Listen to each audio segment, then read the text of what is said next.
A weak White House has created this situation in Israel. That's the topic of today's Bold and Blunt, and I'm your host, Cheryl Chumley, giving you a Christian conservative look at today's news, politics, culture, and events. The terror attack in Israel, and it is a terror attack, note to White House administration. Hamas is a terrorist group, not an extremist group. They're terrorists. Let's call them what they are. But it's this weak White House, this feckless on foreign policy White House, that has largely contributed to the emboldening of the terror group Hamas against Israel at this particular point in time. You just can't argue otherwise. This wouldn't have happened under Donald Trump. It wouldn't have happened under a strong White House administration. It's because Joe Biden is weak. And it's because Joe Biden has a foreign policy that is really no foreign policy at all, that those with hostile intents, those with terrorist intents around the world feel that their time has come and they need to strike now before Joe Biden leaves office, because they will never have a chance like this again, at least in the foreseeable future. And before I get into all that, and before I discuss that with my very excellent guest today, I want to quickly mention, if you like Bold and Blunt, you may get Bold and Blunt at edify.app, at washingtontimes.com, at Real Life Network, and wherever podcasts are offered. And quickly, a note from Bold and Blunt sponsors. If you look at the news today, which is what we are doing here on Bold and Blunt, in addition to the war zone between Israel and Hamas right now, all you see is a financial landscape that's growing more and more dangerous. And if you're not concerned about your retirement funds, well, you should be. There's stubborn inflation, soaring interest rates, and astronomical debt that in the end drains the value of your retirement accounts. Making matters worse, the government is actually targeting 401ks and IRAs with heavy new taxes to pay for, get this, social justice agendas. The good news is there's a little-known strategy that you can use to protect your financial future. It's called Gold IRA from American Hartford Gold. This Gold IRA strategy, it can actually shield your wealth from this economic meltdown we're experiencing. And the best part is, this method, it's tax and penalty free. Analysts predict that gold is set to hit all-time highs.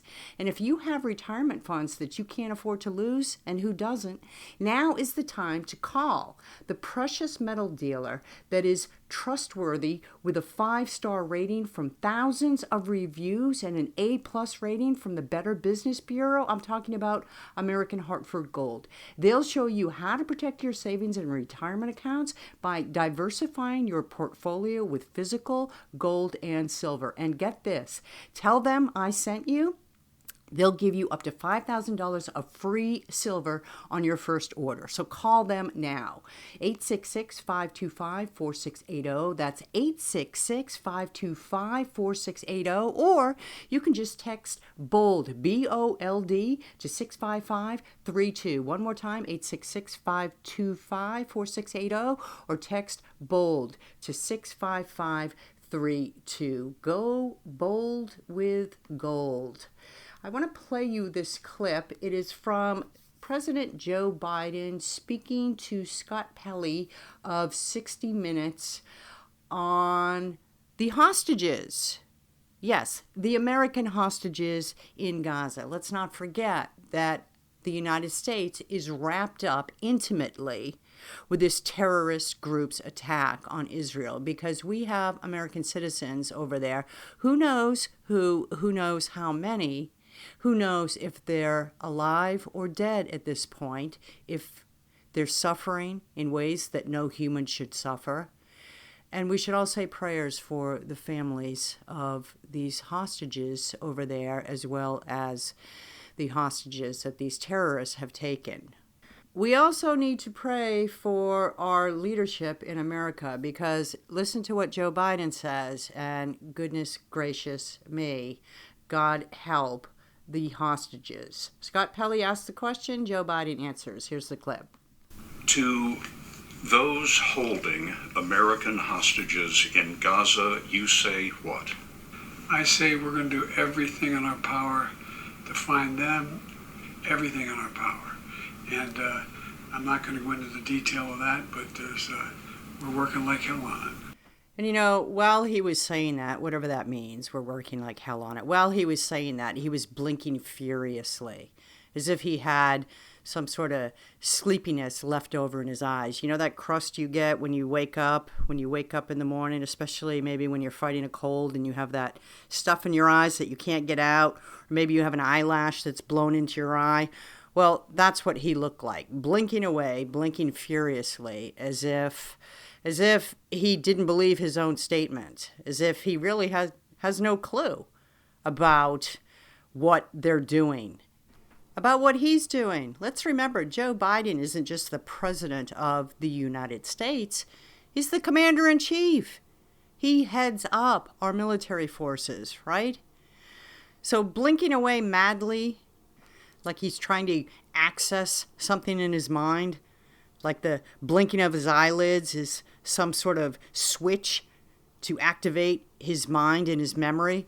Blinking away like that does not exactly send a message of strength, and does not exactly send a message that we're working like hell on it. And throwing in a cuss word does not exactly send a message of strength, as if he wants to underscore the fact that we're not just working on it, we're working like hell on it.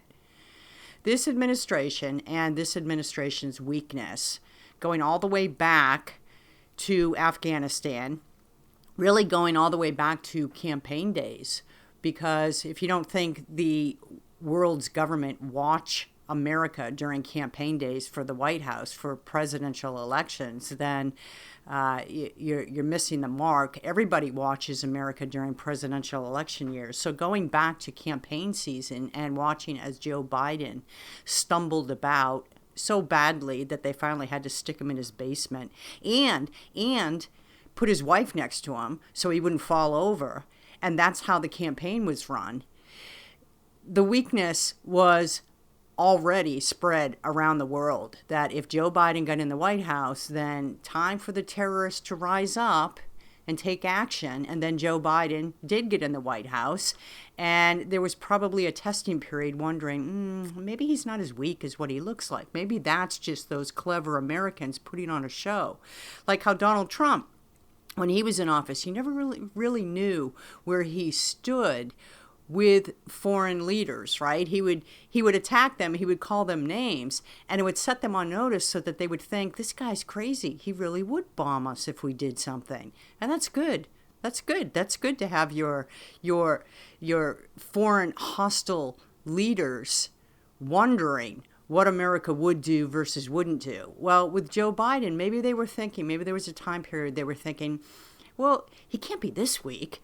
Honestly, he can't be that feckless, and the Americans must be putting on a show and just pretending like he is. Well, after Afghanistan, all doubts on that score were put to rest, right? Then it was pretty clear. It was a pretty clear indication that, wow, they really are bungling things.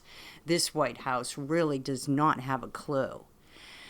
So under this White House now, we have in Israel hammering away at Hamas terrorists in Gaza. And in the middle of that are, I think to this count, is maybe 200 or so hostages that the terrorists have taken. About 20 of them estimated to be Americans. 14 Americans already confirmed dead, according to the latest headlines I've seen. And this White House working like hell on it. Are you comfortable with that? If that was your family member being held right now by Hamas, would you feel confident that this White House was going to do something to free your family member? Put it this way. If Joe Biden's crackhead son, Hunter, was in Israel at the time, partying at the border, and Hamas came over and took him, do you honestly think that he would sit there on 60 Minutes with Scott Pelley blinking away and saying, we're working like hell on this? No.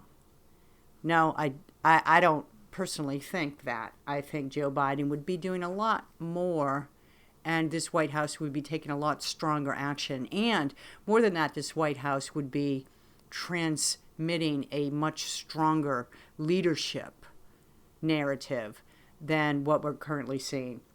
But let's get to my guest, because he actually is an expert on these matters. His name is Lieutenant Colonel Tony Shaffer, retired intelligence officer and current president of the London Center for Policy Research, with a New York Times best-selling book or two under his belt, as well as a long history of advising members of Congress and upper-level people on national security, foreign policy, and intel matters. And he's here today. Lieutenant Colonel Tony Shaffer, retired. Thank you so much for being on Bold and Blunt. It is great to have you here. Cheryl, it's good to be here. And which one is more important, being bold or being blonde? Is there a difference? You can go with either, but I like bold, right? There you go. That's a good choice. Let's both be bold. So let's open our chat by talking about the American hostages in Gaza right now. And Joe Biden said on a recent 60 Minutes interview, and this is a quote, "We're going to do everything in our power to find them. We're working like hell on it." I don't know what that means. Do you? No, I don't. And of course, he gave his personal guarantee, which unless you write a check to go with that, with his personal guarantee, there's no guarantee. And let's be honest here.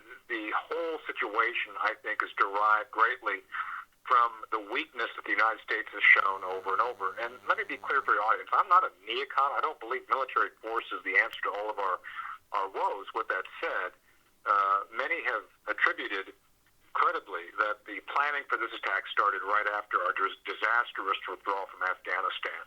And while we may not be the ones actually in the region, we, the United States, have been the ones who have helped guarantee kind of the order of civilization moving forward. Everything from the Abraham Accords within the recent past and doing other things to help our allies in the region, such as when Egypt went through its trouble, helping bring them back to stability as well. So we are indeed, I think, very important to the region. I don't think we should have boots on the ground, but in this case, I think there are things we could and should be doing outside of negotiating. John Kirby, and I know John, I've worked with him in the past. John said recently that they are also, in addition to looking at military options, they are negotiating with the Iranians and Hamas regarding the return of the U.S. hostages. So that to me tells me what they're really trying to do is negotiate again to get these folks out and not take military action. Look, you knew that was going to come, right? The negotiations, yeah. Because it was just $6 billion for the trade of 5 Americans for 5 Iranians, and we're told now by this administration, don't worry, the $6 billion is not a penny's been spent. But you knew Hamas was going to do this with the American hostages. So I think I watch people's reaction to this, and it's like, oh, they're incompetent. It's like, no, they're not incompetent. They know what they're doing. Things like this don't happen in a vacuum. They don't happen without an understanding of cause and effect. And yeah, the administration fully knew that a number of things were going to happen to embolden the Iranians. And one of the things I will note, and I hope it's put in the proper context, is the fact that when Trump was faced with similar shenanigans, he didn't go about negotiating to pay them off. He basically did things like assassinate Soleimani, one of the IRGC generals who were engaged from the time that I was engaged in Afghanistan. He was actually helping fund the resistance against us as early as 2003. I actually broke up an Iranian terrorist enabler who basically told us that, all the way up to doing things in Iraq. So Trump's solution was not to negotiate, was to basically kill the man. And I'm sorry to see it sounds so brutal, but sometimes you've really got to push back against bullies, otherwise they will continue to do what they do, which is basically do what they're doing. It's this whole, I'm sorry to sound like Kamala Harris there too for a second, but anyway, they basically are doing what they can to create advantage for themselves and create chaos and havoc for our allies. And so I don't see any of the Biden policy policy solutions that are actually being helpful to either protect Americans or bring stability to the region. Look, I don't understand why that is brutal at all. That's what you want to hear from this administration. And Donald Trump, it seemed, took more a long-range approach to foreign policy instead of having to do all these whack-a-mole type of putting out of fires. And this administration has just done this long narrative of weakness, which I think you pointed out, Afghanistan was the biggest blunder so far. So to that point, Cheryl, I think Trump recognized, as a matter of fact, Mike Flynn, when Mike was advising the campaign, we were feeding information to him. We had proposed something called the Gulf and Red Sea Treaty Organization. A very simple principle. We have, as the United States, invested immense resources in the training of military officers all throughout the Middle East, Jordan, Egypt, Saudi Arabia. And our belief was, look, let's call in this training and actually help create conditions for a condominium of collective defense in Arab NATO. Well, Trump loved that, and so I actually met with Bud McFarlane at State Department while Mike Pompeo was over there trying to help facilitate this, because the idea is collective security is one more factor that will actually bring stability to the region. So yes, to your point, Trump was looking at long-term things, but he was looking at how to affect things immediately when necessary. The assassination of Soleimani, I think, was necessary by the fact that I think he and I and others were mentored by the old Reagan folks, and Reagan always played the man. He always played the people involved in the policy, not the policy.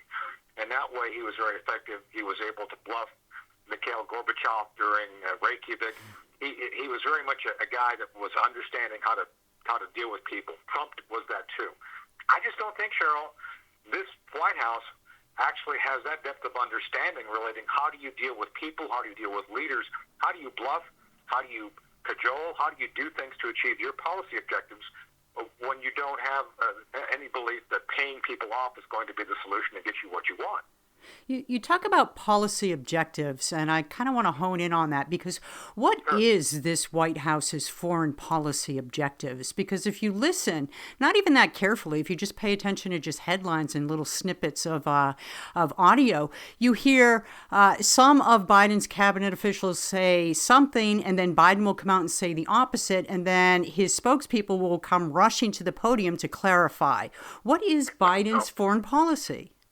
So Biden doesn't have a foreign policy because he's really not in charge. The foreign policy is reflected, I believe, is derived from Valerie Jarrett and Susan Rice, who are disciples of Barack Obama. So in many ways, what you're seeing is Barack Obama's third-term foreign policy. Because who contradicts a president? I could not imagine Reagan, Clinton, Nixon, Bush, either one of 43, 41 Bush, of having their staff contradict them. It's unheard of. So you have to. I have to accept. I believe that Biden is just the guy who is put out there to talk about what it is. The only person I've heard make a cohesive statement on this, their perspective, is actually Jake Sullivan. Jake Sullivan, a few weeks ago, when he was talking about how quiet the Middle East was, that aged well. he referred to their goal as being a quote-unquote integrated Middle East. Wow. That's what their goal is. This is what their statement is. Now, integration from their perspective, that is the Biden White House, is basically everybody gets along, everybody holds hands and sings Kumbaya. Well, Cheryl, you and I both know that's not going to happen. Anybody who actually takes the time and watches Lawrence of Arabia will understand the fundamental flaws that exist within the Middle East that go back generations. It goes back before the Ottoman Empire. So the idea of putting a shellac on the surface and encouraging everybody to get along, it's not going to happen. It's not in the cards. Trump understood this. Trump understood that you need to start both long-term and short-term cutting deals with folks, not for money, but how do we help them resolve their differences? Because I'm telling you right now, you're not going to see the Sunni-Shia issue resolved anytime soon, and yet somehow having an integrated Middle East where you're basically giving favor to the Iranians, you're just going to upset the Arabs. And I'm not saying we shouldn't take sides. I'm saying we have been with the Arabs, for better or for worse, for a long time. We've seen them actually warm up to being friends of the Israelis. I would argue, by the way, Cheryl, that's one of the reasons I think the Iranians encouraged Hamas to do the attack when they did, because they're in the process of regularizing relationships between the Saudi Arabians and Israelis. And by the way, that's the one thing that they don't want. But my point being is that Trump understood that. He was pushing people in a direction to resolve issues, not dictate to them or tell them they have to do things a certain way. So that's what I'm saying, and the Biden administration does not have that sense. Well, anybody who's been on a playground where a bully has been present knows that kumbaya discussions don't work. And so that leads to this question. Joe Biden, you can maybe excuse as a puppet, feckless. He's not mentally competent, isn't aware of what's going on. But the people behind him, pushing him, they're not stupid. So you have to conclude that it's either a big mistake, which just defies logic, or this is a purposeful strategy to, I don't know how to characterize it, to tear down America.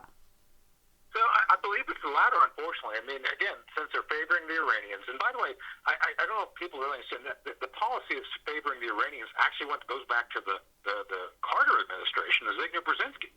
For whatever strange reason, they believe that we should be dealing with even a post-Shah Iran as our primary Middle East facilitator, and it's been a bizarre policy, one I've never fully understood. And I've been mentored by the Reagan folks, and I'm not sure if they understood it. And so you look at the current actions of what the Biden folks and Obama folks trying to achieve. I think it is chaos. It's essentially turning the world upside down. And I can only term it, and I've been reluctant to use this term because I think it's a bit juvenile, but I think they hate America because they do everything they can to disadvantage Americans overseas, to leave people hanging out. They destroy the economy. And let me say this. If the Biden administration was serious about actually doing things to upend the Middle East, to include some of the issues we're dealing with now, if they wanted to actually hobble China and China's growth, if they actually wanted to defund Putin's war, we would do everything we can to become a net exporter and drop the bottom of the price of oil down to $1.50. Trust me on this, Cheryl. If they really wanted to do damage to others and benefit us, that's what they would do. $30 billion that Iran's made from China was made from selling oil to them. Putin continues to benefit from having higher than normal prices regarding the oil he sells. So the one common factor here is that the actions of the Biden White House is all about essentially virtue signaling across the board without any willingness to understand the consequences of their own bad policies because they don't care. I think they want the bad policies because they want the bad outcomes. Yeah, I don't think that's juvenile to say that. I think if you think things through and look at the actions of this White House and the previous Barack Obama White House, the only conclusion that makes sense is that they actually hate America. So I know we only have a couple minutes left. Just a couple more questions. Let's look back at Israel now. Where do you see this end game? Because with Joe Biden as commander-in-chief, it's not looking too good. No, so, and one of the things that's held him back, this has been way underreported, is apparently, this was reported back in January, CNN of all places reported that we, United States, raided our preset war supplies in Israel. Now, the Israelis really kind of tried to soft pedal. It's like, oh, no big deal. But we raided most of the artillery we had there, the rounds, for the Ukrainians. So one of the things that delayed the beginning of this thing, I believe, based on my sources, is that, they're short of 155 and 105 millimeter howitzer stuff because we gave it to the Ukrainians. So there's a real effort right now to figure out how the Israelis can do everything they need to with a potential half step in U.S. That is to say that they don't know if they can fully count on the United States, nor do I blame them. So I think they're looking at other options right now, how they would go about doing it. They're very independent-minded, they're very creative, very resourceful. So I think the only thing I can say is I think they're going to do what they can with what they've got and be effective because they cannot fully depend on the United States for all the spectrum of support that they would normally want to depend upon. Which America and Ukraine don't even have the same end goals in mind, which I guess would be a different topic for a different show. But well, we could talk about that because I find it ironic that so many elements of the Nazi fascist folks that, we had even honored a guy in Canada who was an SS guy, yet somehow we're trying to believe that the Israelis and the Ukrainians are on the same side. I don't think you can circle that square. Again, which goes back to that point that we both agree on. They hate America. This must be some sort of strategy. There's one very underreported element here that I really wanted to get your take on. The outing that we just learned about the Iranian spy ring in defense and the State Department. Do you know anything about that? Can you speak to that? Well, I don't know anything more than what I've seen in public. With that said, I think this guy, the reason his clearance was Bob Malley, is that his name? Yes. Yeah, so I think one of the things that was required for Hamas to be successful was to understand what the intelligence indications and warning elements were. That is to say, sure, you studied defense and national security. We, the United States, have studied North Korea. We have certain elements of information, EEI, essential. I'm an intelligence guy, so I'll use the technical terms.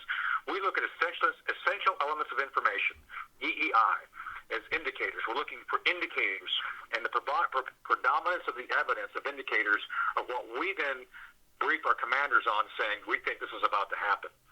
Well, I think Malley actually gave up what we look at, we United States and the Israelis look at, to the Iranians. It's like, hey, these are the things they're looking for, so these are the things to manipulate, because we did that. During World War II, an operation called Garbo, as part of Operation Bodyguard, was a feed, a human intelligence feed to the Germans, feeding the Germans false information, making them think that we were going to invade somewhere other than Normandy. So this is a tried and true method. This guy, Malley, goes back a long way. His family supports the Iranians. I think that may be what's going on. This is all theory. This is speculation, but I'm just saying, man, you look at how the Israelis were completely caught off guard. Yes. They had this false system of security. I think there may be a link there. So I think that's why the Biden administration is so reluctant to do anything or say anything about the Iranian spy network that was here, because I think it's related to what happened. That's what I think as well, that it's just underreported for a very good reason. And just go ahead. No, I agree with you. I think it's way underreported because they're doing everything they can. The White House is to keep people away from this. So. Just last question, Tony. China, Taiwan. What's your guess on, is China going to take advantage of this situation now, the distraction of this White House and so forth, or nothing to see there? I think that the Chinese have huge internal problems right now. They have the CPI, their consumer price index is really damaged. They've got issues relating to their housing market. They're always looking for potable sources of water. One of the understood things, not understood well, is that they have an immense population they have to feed and keep with potable water. I mean, they spend almost as much money on maintaining and extending water resources for the country as they do on defense. So they have some huge flaws, and plus they have about a 3-week supply of oil at a given time because they have to import most of it. With that said, I don't put it past Premier Xi, to do something based on the fact that there's going to be an opportunity, I would say, in January. One of the periods of upcoming chaos, I believe, is going to be January of next year, because that's when the Taiwanese elections are.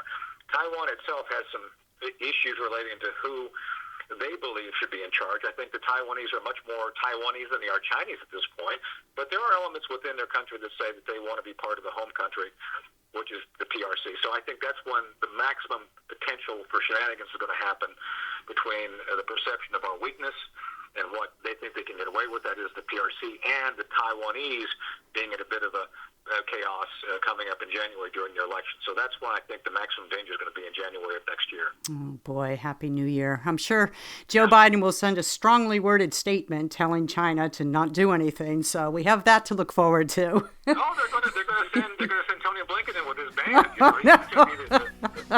They're going to serenade them to death. That's what they're going to do. So. You can't make this up. Lieutenant Colonel Tony Shaffer, thank you so much for being on Bold and Blunt. I really appreciate your expertise.